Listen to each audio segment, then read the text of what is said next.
Un mec débarque dans une banque pour la braquer. La caissière lui tend les billets. Il regarde et pète un câble. C'est des yens, pas des euros. L'employé lui explique tranquillement. Ici c'est un bureau de change. Pour les euros c'est la banque en face. Du coup Tiedan y va. Sauf que là, les flics rappliquent direct. Il flippe et se barre en courant. Il se réfugie dans un cinéma. Bon, le truc c'est qu'il passe un dessin animé. Tiedan s'assoit et regarde comme si de rien n'était. Et évidemment, les flics le chopent. Il se retourne encore en partant tellement il kiffait le film. Direction la prison. Son premier co-détenu grignote des biscuits. Tiedan lui demande c'est quoi comme goût, c'est bon. Et il lui parle dans l'oreille pendant genre 10 minutes. Le gars se lève carrément énervé, prêt à lui mettre une droite. L'alarme retentit, le gardien débarque. Et trouve Tiedan assis sur le co-détenu. Le gardien se dit que ce mec est pas net. Il fait venir un psy pour le tester. Sauf que Tiedan arrête pas de fixer une mouche sur la table.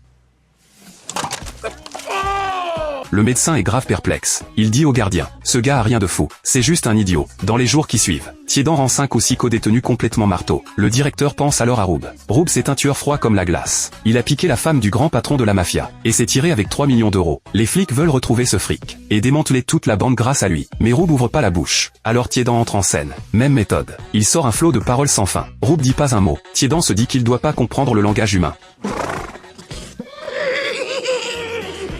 Le soir, Tiedan est aux anges dans son lit. Personne l'a jamais écouté parler comme ça. Il est convaincu que Roub c'est un cadeau du ciel. Il lui raconte sa vie en boucle. Puis il se retourne. Et Roub s'est taillé les veines. Même lui a pas supporté ce moulin à paroles. Son dernier auditeur vient de craquer. Tiedan se sent super coupable. Mais le directeur lui dit que Roub s'en sort. Il est juste transféré à l'hôpital. Le soir, Tiedan se dit, Roub doit s'ennuyer tout seul là-bas. Du coup il se taille les veines lui aussi. Quand Roub voit Tiedan débarquer, il a envie de mourir pour de vrai cette fois. Tiedan arrive, et s'assoit de tout son poids sur le vieux du lit d'à côté. Le voilà dans la même chambre que Roub. Roub est au fond du gouffre. Le médecin voit que Roub parle toujours pas. Il envisage de le transformer en légume. Juste avant d'injecter le produit, Roub prend la parole. Il propose 100 000 euros pour sortir de là. Le médecin sourit et passe son chemin. Roub monte à 1 million. Le lendemain, le médecin le fait sortir discrètement. Tiedan les suit tout excité. Une cage en métal descend du ciel. Tiedan pousse Roub dedans. La cage remonte dans les airs. Roub comprend rien à rien. Il demande ce qui se passe. Tiedan lui crie tout heureux. Frangin, on s'évade. Roub se dit tant qu'on se barre c'est bon. Sauf que le grutier est complètement bourré. Il les balance au-delà du mur de l'hôpital. Il ouvre une bouteille pour fêter ça. Et accroche le levier par accident. Il les ramène direct à l'intérieur. Les deux gars font une tête de 3 mètres de long. Le médecin les voit revenir complètement perdus. Attends, ils sont là et là ils sont plus là. Juste avant qu'ils touchent le sol. Les flics rapplient. Le grutier flippe et se barre en les laissant tomber. Les flics s'arrêtent.